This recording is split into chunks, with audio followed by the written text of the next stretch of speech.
हाय बच्चों, कैसे हो आप सब? बढ़िया। चलो आज की क्लास स्टार्ट करें। आज की क्लास में हम बात करने वाले हैं क्लास 10 के चैप्टर 6 सिमिलर ट्राइंगल के अंदर बहुत ही इंपॉर्टेंट थ्योरम के बारे में, जिसको दुनिया वाले बेसिक प्रोपोर्शनैलिटी थ्योरम कहते हैं, शॉर्ट में बोले तो बीपीटी, और मोहल्ले वाले गांव मोहल्ले वाले उसे थेल्स थ्योरम के नाम से पुकारते हैं। ये थ्योरम बहुत ही इंपॉर्टेंट है क्योंकि सीबीएसई इस थ्योरम को या तो 3 या 4 मार्क्स में पूछ लेती है कि इसका प्रूफ बताओ, या फिर सीबीएसई क्या करती है कि इस थ्योरम के बिहाफ पे एमसीक्यू पूछती ही पूछती है। तो आप समझ लो कि ये थ्योरम ऐसा है, या तो 3 4 मार्क्स में इसके प्रूफ टकराएंगे, अगर प्रूफ नहीं भी आया तो इसके एमसीक्यूज जरूर आएंगे, इस बेस पे एमसीक्यूज आएंगे ही आएंगे पेपर में। तो आइए आज इस थ्योरम को समझते हैं और देखते हैं ये थ्योरम कहना क्या चाहता है। ठीक है, तो सबसे पहले थ्योरम के स्टेटमेंट को देखते हैं। स्टेटमेंट क्या कहता है थ्योरम का? बोल रहा है थ्योरम का statement, if a line is drawn parallel to one side of a triangle. सबसे पहले एक ट्राइंगल की बात की है। किसकी बात कर रहा है? ट्राइंगल की। ट्राइंगल पे गौर करो, है ना? तो किसकी बात कर रहे हैं? ट्राइंगल की। तो चलो सबसे पहले एक रफ स्केच बनाते हैं। हमने एक रफ स्केच बनाया। इफ रफ स्केच में एक ट्राइंगल बनाया, इस ट्राइंगल के 3 वर्टेक्स, इसे सुंदर सुंदर कन्याओं के नाम पे रख दो। A for Anita, B for Babita, C for Champa. अब दोबारा क्वेश्चन पढ़ते हैं और उसका मतलब दोबारा समझते हैं और अच्छे से समझते हैं। ठीक है, क्या कह रहा है वो सुनो। If a line is drawn, बोल रहा है एक लाइन खींचो। कहां पे खींचना है भैया? Parallel to one side of a triangle. Triangle के एक साइड के पैरेलल। ट्राइंगल में बेसिकली देखा जाए तो 3 साइड है, पहला ए बी, दूसरा बी सी और तीसरा ए सी। तो बोल रहा है किसी भी एक साइड के पैरेलल एक लाइन ड्रॉन कर दो। तो भैया ए बी के पैरेलल लाइन ड्रॉन कर सकते हैं? हाँ कर सकते हो, आप ऐसे ड्रॉ कर दो। भैया जरूरी है ए बी के पैरेलल करें? हम ए सी के पैरेलल करेंगे तो कोई इशू नहीं है यार, ए सी के पैरेलल कर लो। भैया हम बी सी के पैरेलल करेंगे तो आप किसी भी एक साइड के पैरेलल एक लाइन ड्रॉ कर सकते हो। तो हमने लाइन एक ड्रॉ किया किसके पैरेलल? बीसी के पैरेलल, और इसका नाम हमने रख दिया डी और ई। क्लियर है ये बातें? आगे क्या बोला? आगे बोला to intersect the other two sides. मतलब जो डी आप ड्रॉ कर रहे हो बीसी के पैरेलल, ये अदर टू साइड मतलब ट्राइंगल के दो और साइड है ना, एक ए बी और दूसरा ए सी। बोल रहा है ए बी और ए सी को इंटरसेक्ट कर रहा है। क्या कह रहा है? फिर से सुनो। To intersect the other two side in distinct point. मतलब ये डीई जो है वो ट्राइंगल के अदर टू साइड्स को अलग अलग पॉइंट पे इंटरसेक्ट कर रहा है। तो डीई और, ध्यान से सुनना, डी और ई अलग अलग पॉइंट है, इस पे डी क्या कर रहा है? ए बी और ए सी को इंटरसेक्ट कर रहा है। आगे क्या बोला? आगे बोला then the other two sides are divided in the same ratio. तो जो दो अदर साइड्स है इसको सेम रेशियो में डिवाइड किया जा रहा है। ठीक है, एक बार दोबारा समझते हैं। ठीक है, ताकि आपके दिमाग में इस थ्योरम का स्टेटमेंट, ये थ्योरम कहना क्या चाहता है वो बैठ जाए। फिर से सुनिए। ठीक है, अपने दिमाग में एक एक चीज को सेट कीजिए, पूरे अच्छे से सेट कीजिए। जैसे तैसे सेट करने से नहीं चलेगा। हमेशा ध्यान रखना, आधी नॉलेज खतरनाक होती है। तो हमेशा या तो पूरी नॉलेज रखो, और पूरी नॉलेज रखने के लिए पूरी वीडियो देखनी पड़ेगी। तो पूरी वीडियो देखो, या तो फिर भैया वीडियो को यही क्विट करके, है ना, जाके भैया थोड़ा सा देख लो रील वील, थोड़ा सा आप भी इंजॉय कर लोगे, है ना। तो अगर आपको कुछ सीखना है तो थोड़ा सा तो आपको डेडिकेशन दिखाना पड़ेगा। देखिए क्या कह रहा है वो सुनो। If a line is drawn parallel to one side of a triangle. तो हमें बोल रहा है कि एक लाइन ड्रॉन करो, तो हमने डीई एक लाइन ड्रॉन किया। बोल रहा है ट्राइंगल के एक साइड के पैरेलल, तो हमने बीसी के पैरेलल एक लाइन ड्रॉन किया जिसका नाम क्या है? डी। तो हमने डीई एक लाइन ड्रॉन किया जो किसके पैरेलल है? बीसी के पैरेलल है। क्लियर है ये बात है? आगे क्या बोला? To intersect the other two sides in distinct point.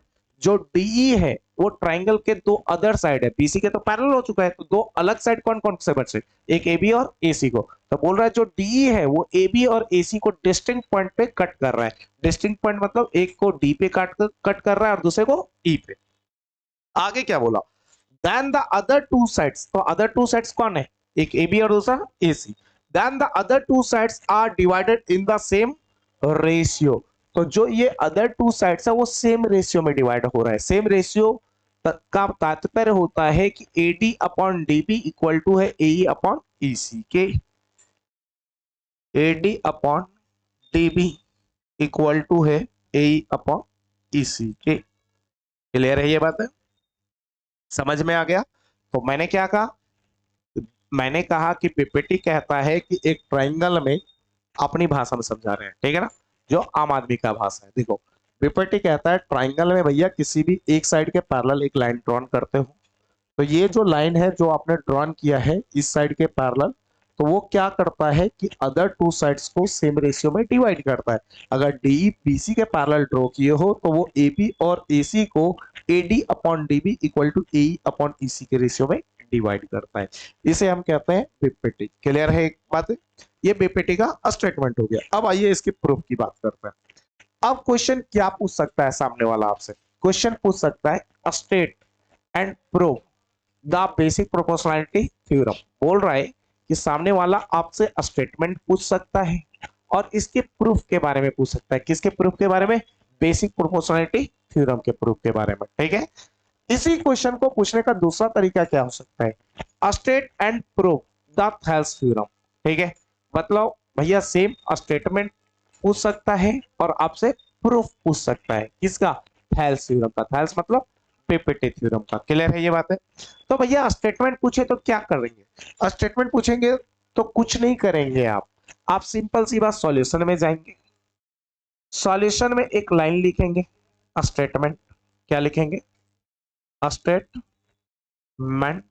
और इस स्टेटमेंट में, ठीक है, आप ये पूरा स्टेटमेंट लिख डालेंगे। कौन सा स्टेटमेंट भैया?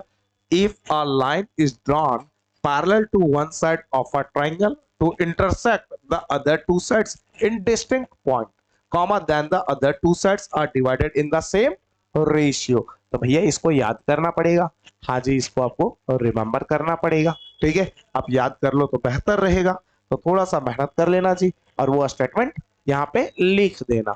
और स्टेटमेंट लिखने के बाद क्या करना है? स्टेटमेंट लिखने के बाद आपको इसका प्रूफ चालू करना है। अब प्रूफ कैसे चालू करना है वो अभी जस्ट मैं आपको बता रहा हूँ कि प्रूफ कैसे करना है। तो स्टेटमेंट समझ में आ गया, स्टेटमेंट कैसे लिखना है?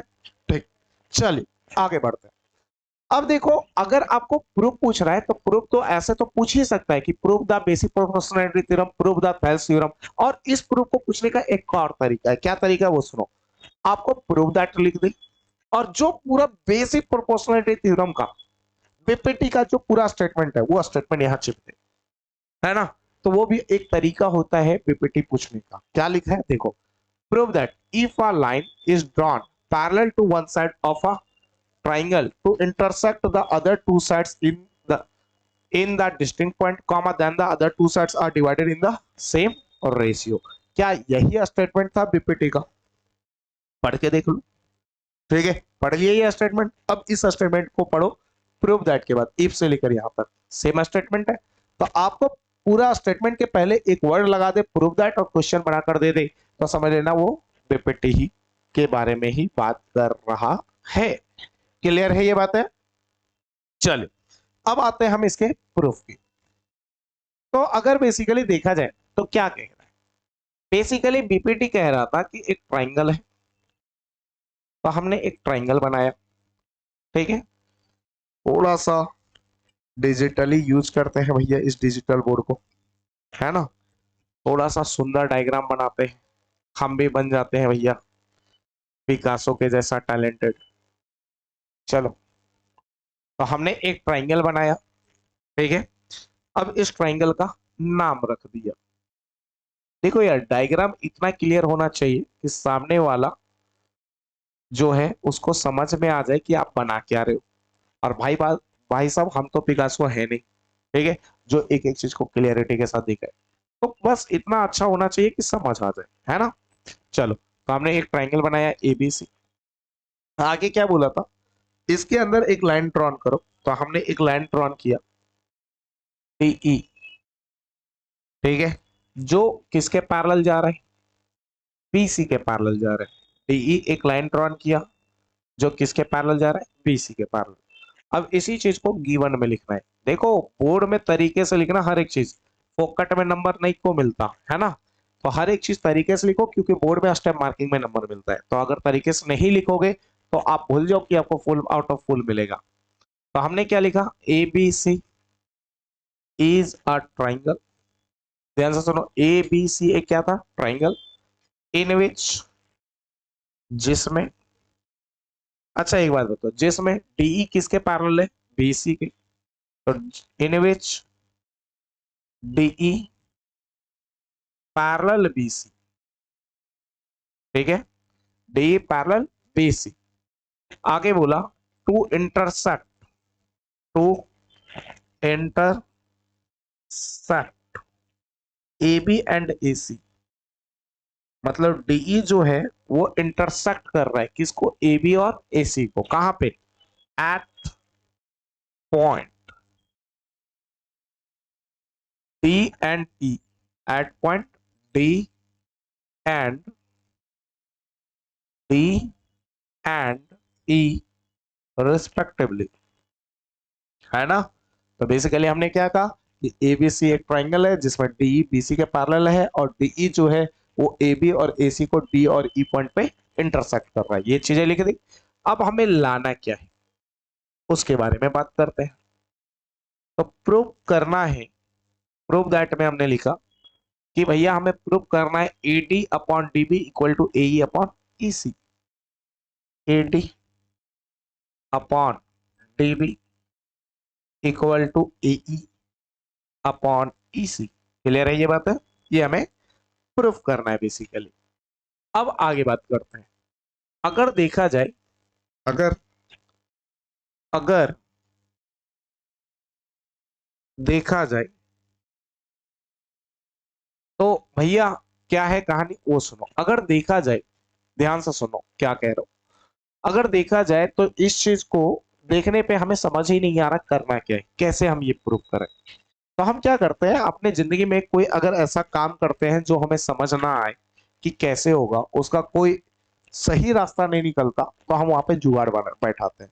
तो उसी तरह गणित में जब कोई चीज आपको समझ ना आए कि कैसे करना है, तो वहां पे जुगाड़ बैठाते हैं, और जुगाड़ को गणित के लैंग्वेज में कहते हैं कंस्ट्रक्शन। तो हमने यहाँ पे क्या किया भैया, कंस्ट्रक्शन किया। क्या किया बच्चा, कंस्ट्रक्शन किया, जुगाड़ बैठाया। अब जुगाड़ क्या बैठाया वो सुनना।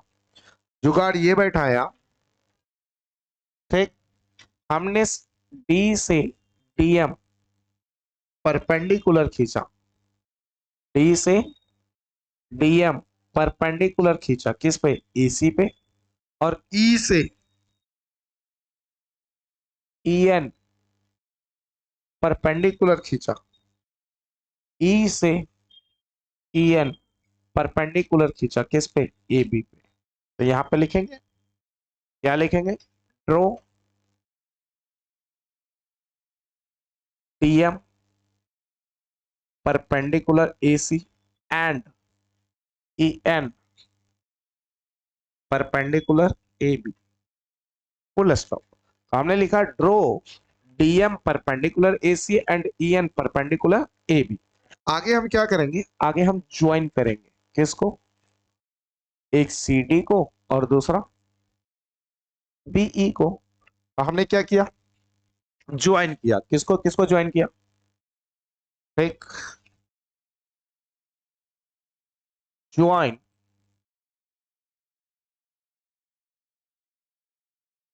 बीई एंड सी डी। अब ज्वाइन करने के बाद अब आगे क्या करेंगे वो सुनो। अब यहां तक तो कहानी हो चुकी है। अब चलिए, अब हम बात करते हैं प्रूफ की। किसकी बात करते हैं, प्रूफ की। प्रूफ की बात करने से पहले कुछ बेसिक बातें। एक बात बताओ, अगर हमने एक ट्राइंगल बनाया, क्या बनाया, एक ट्राइंगल, इस ट्राइंगल का नाम रखा ई टी ई, कुछ भी रख सकते हो नॉर्मली, और यहां से एक परपेंडिकुलर डाला, 90 डिग्री डाला एम। तो अगर अगर मुझे इस ट्राइंगल का एरिया चाहिए तो एरिया क्या लिखूंगा बताओ तो। ट्राइंगल का एरिया 1/2 बेस इंटू हाइट। तो एक बात बताओ, यहाँ पे बेस कौन सा है, बेस कौन सा है और हाइट कौन सा है। नहीं समझ आया, कोई बात नहीं मैं बताता हूँ। सोचो यही ट्राइंगल अगर मैं ऐसे बनाता, ए बी सी, और यहां से एक लाइन खींचता, ये 90 डिग्री बना रहा है, ये क्या बना रहा है 90 डिग्री, और इसका नाम एम रख देता।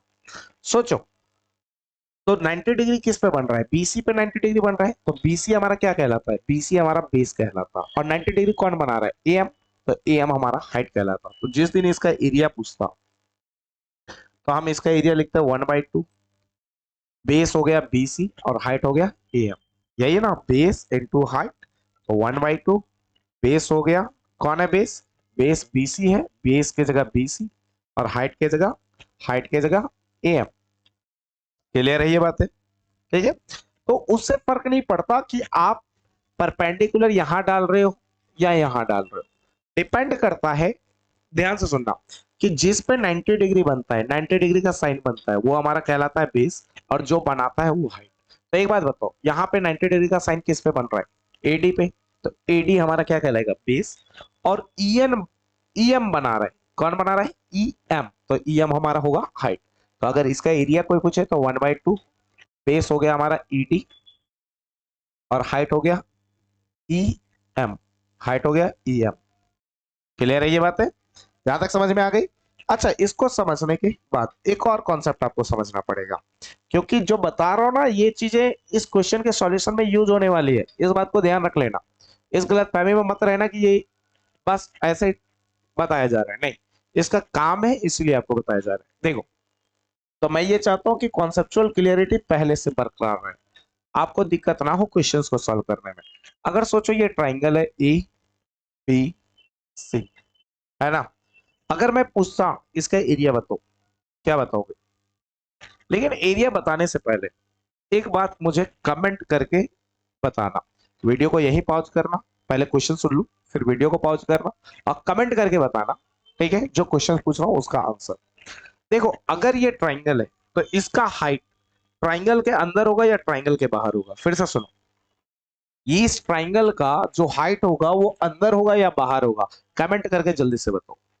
वीडियो को पॉज करो और कमेंट करके जल्दी से बताओ कि ट्राइंगल का हाइट अंदर होगा या बाहर होगा।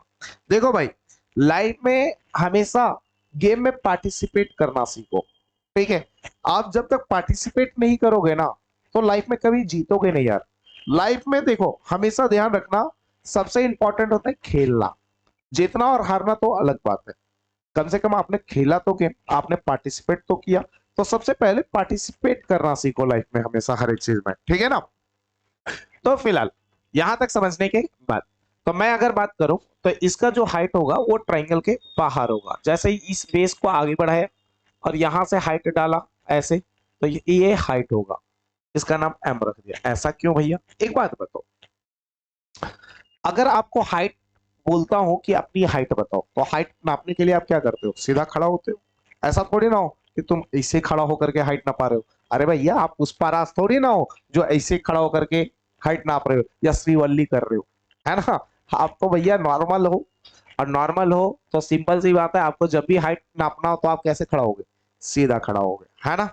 तो बेसिकली जब हाइट इसकी नापनी होती है तो हमेशा टॉप से नापी जाती है, और हाइट कैसे नापी जाती है, सीधा, अंदर नहीं नापा जाता। तो अगर हम इसके एरिया की बात करें तो एरिया तो हो गया 1/2 बेस इंटू हाइट। तो अगर हम इसके एरिया में हम बेस और हाइट पुट करें, तो बेस हमारा कौन है, बेस हमारा बीसी है, बेस हमारा कौन है, बीसी, और हाइट कौन है, अच्छा 90 डिग्री कौन बना रहा है, एएम बना रहा है, तो एएम हमारा हाइट होगा। तो इसका मतलब क्या है वो सुनो, इसका मतलब है कि बेस तो आज भी बीसी है, लेकिन हाइट जो है इसी बेस को आगे बढ़ाते जा रहे हैं, आगे बढ़ाते जा रहे हैं, और देख रहे हैं ये 90 डिग्री बन रहा है क्या, हाँ बन रहा है, और ये 90 डिग्री कहां से आ रहा है, ए से आ रहा है, तो एएम हमारा हाइट हो जाएगा। समझ में आ गया। तो बेस को आगे बढ़ाने पे जहां पे 90 डिग्री बनता है और वो जो लाइन बना रहा होता है वही हमारा क्या होता है, हाइट होता है। ये बात क्लियर हो गई। तो इस बात को ध्यान रखना, ये बहुत यूज होने वाला है क्वेश्चंस को सॉल्व करते समय। फिलहाल अब आते हैं अपने टॉपिक पे जो हमें काम करना।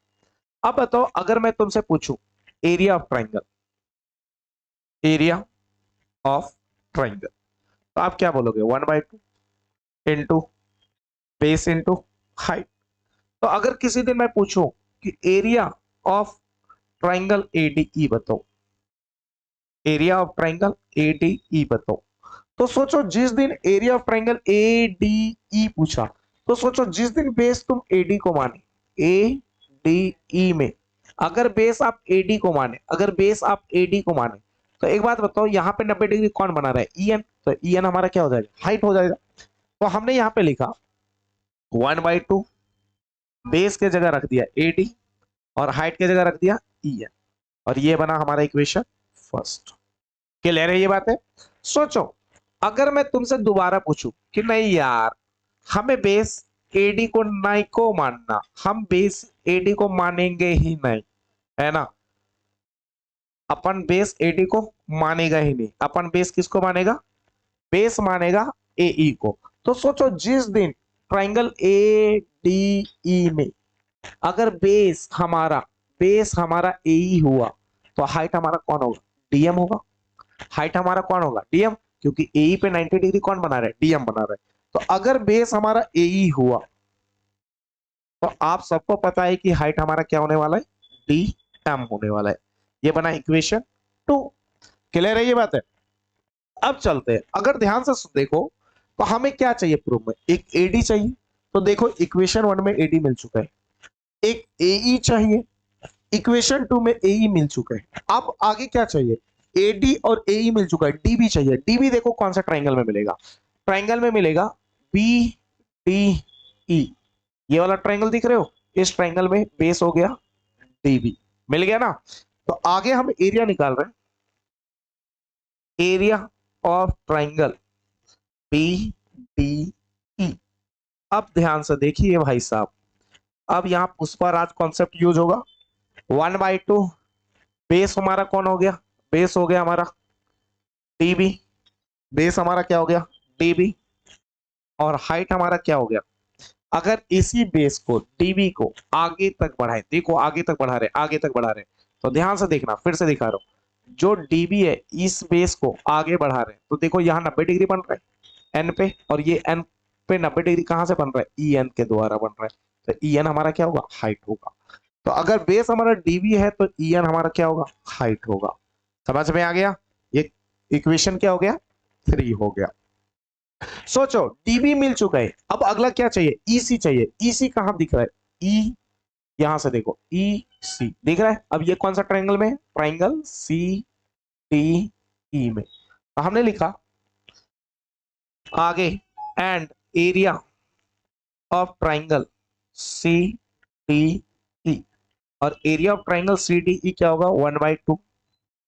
अगर हम बेस EC को मान रहे हैं, बेस किसको मान रहे हैं? EC को। तो अगर बेस हमारा EC है तो EC को आगे बढ़ाओ, कहां तक? M तक। ध्यान से सुनना, हमने क्या किया?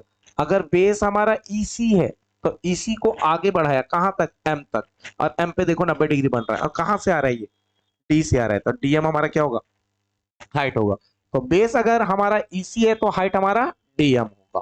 तो बेस हमारा हो गया EC, हाइट हो गया हमारा DM, और ये बना इक्वेशन 4।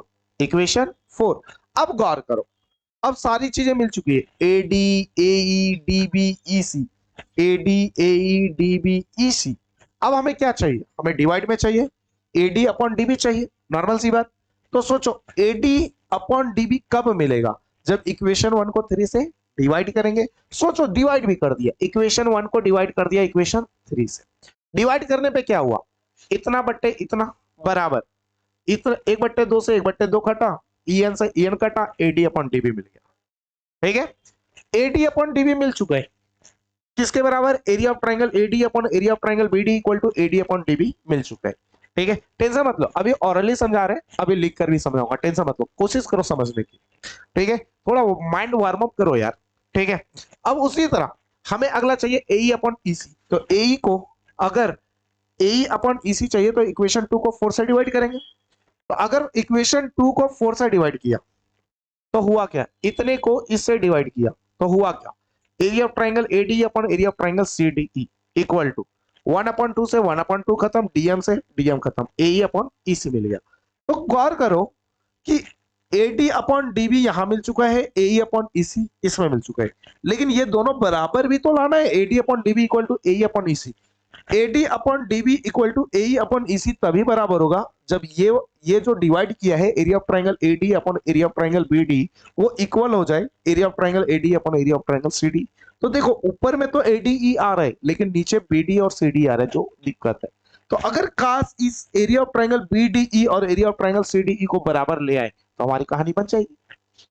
तो अब हम क्या करेंगे, इन दोनों को बराबर ढूंढेंगे। क्या करेंगे, बराबर ढूंढेंगे। ये बात समझ में आ गई? नहीं समझ आई कोई इशू नहीं है, टेंशन मत लो यार, ठीक है, अपन है अभी, ठीक है। एक एक बात को क्लियर करेगा, बहुत ही प्यार से करेगा, टेंशन नहीं लेने का, है ना। चलो अब देखो हम लोग क्या कर रहे हैं, दोनों ट्राइंगल के एरिया को इक्वल करने जा रहे हैं, लेकिन उसके पहले कुछ बेसिक कॉन्सेप्ट। आप सबने क्लास 9th में एक चैप्टर पढ़ाई, चैप्टर 9, है ना, जिसका नाम है area of parallelogram and triangle. वहां पे एक बहुत ही बारीकी सा कॉन्सेप्ट था। क्या कॉन्सेप्ट था वो सुनना और ध्यान से सुनना। क्या कह रहा हूं मैं कह रहा हूं कि उस कॉन्सेप्ट को समझे बिना, ठीक है, आपका ये जो थ्योरम है बीपीटी वो आगे सॉल्व भी नहीं हो सकता। तो वो कॉन्सेप्ट थोड़ा ध्यान से समझ ले, उसके बाद बीपीटी को आगे सॉल्व करता है। तो कह रहे हैं कि अगर आप एक पैरेललोग्राम लेते हैं, जैसे हमने यहाँ पे एक पैरेललोग्राम बना डाला, ठीक है, और इसी पैरेललोग्राम के अंदर एक ट्राइंगल लेते हैं, ठीक है, जैसे इस पैरेललोग्राम का नाम रखा ए बी सी और डी, और इस ट्राइंगल का नाम रखा सी डी और इसका नाम ई। तो अगर देखा जाए तो पैरेललोग्राम ABCD, और दूसरा अगर देखा जाए तो ट्राइंगल CDE, ये वाला ट्राइंगल, ठीक है, एंड ट्राइंगल CDE दोनों सेम बेस CD पे बना है। कैसे भैया, बताता हूं। देखो ABCD में क्या CD आया था? अच्छा, ट्राइंगल CDE में क्या CD आया था? हाँ आया था। तो जब भी ट्राइंगल और पैरेललोग्राम सेम बेस पे बने और सेम पैरेलल लाइन के बीच में बने, तो हमेशा ध्यान रखना ट्राइंगल का जो एरिया होता है, एरिया ऑफ ट्राइंगल CDE, ठीक है, वो हमेशा हाफ होता है किसके एरिया के? पैरेललोग्राम के एरिया के। Half of area of parallelogram ABCD, ठीक है, ये ऑलवेज ध्यान रखे। ये प्रॉपर्टी नंबर 1 था क्लास 9th में जो पढ़ा था, है ना। तो इस प्रॉपर्टी को आपको नोट डाउन करना है तो नोट कर ले, ऐसे नहीं, ऐसे नोट नहीं करना, मैं लिखवा रहा हूं, सुनो। सबसे पहले आपको ये रफ स्केच बनाना है, ठीक, बना लिए। अब जो लाइन बोल रहा हूं उस लाइन को लिखना है। देखो लिखना, if parallelogram ABCD and triangle CDE lies on the same base CD, lies on the same base CD and between the same parallel line AB parallel CD, and between the same parallel line AB parallel CD, AB parallel CD मैंने board पे लिख दिया, comma then area of triangle CDE, board पे लिखा हुआ है, देखो ध्यान से, area of triangle CDE equal to half of area of parallelogram ABCD। लिख लिया।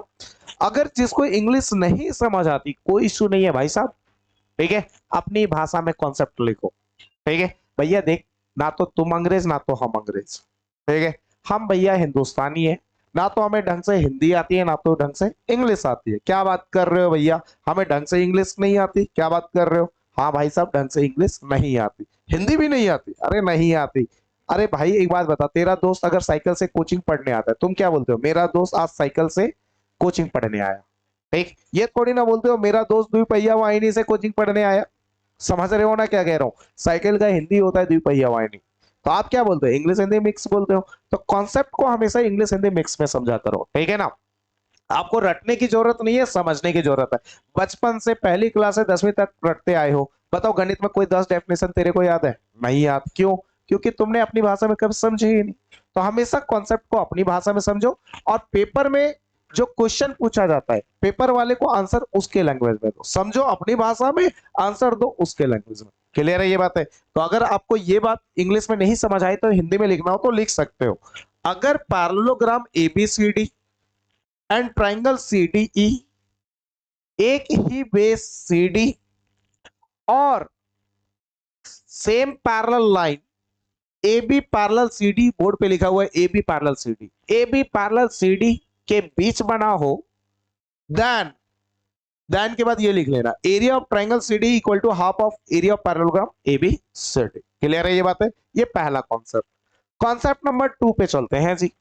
कॉन्सेप्ट नंबर 2 क्या कहता है? कॉन्सेप्ट नंबर 2 कहता है, मान के चलो ये जो लाइन है ये इसके पैरेलल जा रहा है, अगर ना भी जा रहा हो तो मान लेना भाई साहब, है ना? ठीक है, ए बी और सी डी। अब देखो ये दोनों लाइन पैरेलल है और इन दोनों पैरेलल लाइन के बीच में एक ट्रायंगल बना है, ठीक, और एक और ट्रायंगल इधर बना है, बना दिया दो ट्रायंगल, ठीक। अब सुनो, तो यहां पे क्या लिखना है? यहां पे कितने ट्रायंगल? दो। पहला ट्रायंगल ए सी डी, ये वाला ट्रायंगल, और दूसरा ट्रायंगल बी सी डी। ठीक है, तो लिखो, ये कॉन्सेप्ट लिखना है, मैं जो बोलूंगा वो लिखना है, अभी नहीं। Triangle E C D and triangle B C D, इसकी बात कर रहे हैं। पहले इंग्लिश में बोल लेते हैं फिर हिंदी में बोलेंगे, ठीक है? लिखो ट्रायंगल ए सी डी, अच्छा इसके पहले इफ लगा दो, लिखो if triangle A C D and triangle B C D lies on the same base CD, lies on the same base CD and between the same parallel line AB parallel CD, board पे लिखा हुआ है, comma then area of triangle, देखो बोर्ड पे लिख रहा हूं, area of triangle ACD equal to area of triangle BCD। अब हमारे भारतवासी अपनी भाषा में लिखे, तो भैया हम इंग्लिश में लिखे तो अंग्रेजवासी है नहीं यार, आप भी भारतवासी हो, जस्ट जोकिंग, ठीक है? तो हिंदी में लिखिए जल्दी से, ठीक है? लिखो अगर, जल्दी से लिखो, अगर triangle ACD and triangle BCD same base CD और same parallel line AB parallel CD, board पे लिखा हुआ है, AB पैरेलल CD के बीच में लाइज करे, के बीच में लाइज करे, देन के बाद ये नोट कर लो, area of triangle ACD equal to area of triangle BCD होता है, होता है। नोट कर लिया? अब समझाता हूं, देखो अगर ध्यान दे तो ट्रायंगल ACD में CD आया और ट्रायंगल BCD में CD आया, तो दोनों सेम बेस किस पे है? CD पे। और आप सबको बता रखा था ABCD के क्या है? पैरेलल है। तो जब दो ट्रायंगल सेम बेस और सेम पैरेलल लाइन के बीच में हो तो उनका एरिया क्या होता है? इक्वल होता है। क्लियर है ये बात है? इस कॉन्सेप्ट को ध्यान रखना, ये दो कॉन्सेप्ट जो है बहुत इंपॉर्टेंट है, ठीक है? यहां तक कर चुके थे पीपीटी में, अब आगे देखिए, आगे लिखा since triangle PDE and triangle CDE lies on the same base, same base DE, बताऊंगा आपको, दिखाऊंगा, and between the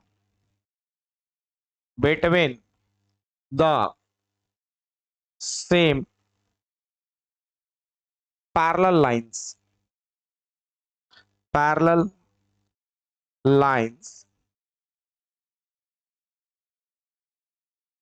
PE parallel PC। अब सुनो ध्यान से, देखो एक बात बताओ, देखो यहां से ट्राइंगल BDE में DE आया और ट्राइंगल CDE में DE आया, तो वही कह रहा हूं, triangle BDE and triangle CDE lies on the same base DE। और आपको पता है DE किसके पैरेलल है? BC के। तो देखो ट्राइंगल BDE एक D को टच कर रहा है और एक B को टच कर रहा है, और ट्राइंगल CDE एक D को टच कर रहा है और एक C को टच कर रहा है, और आप सबको पता है D किसके पैरेलल है?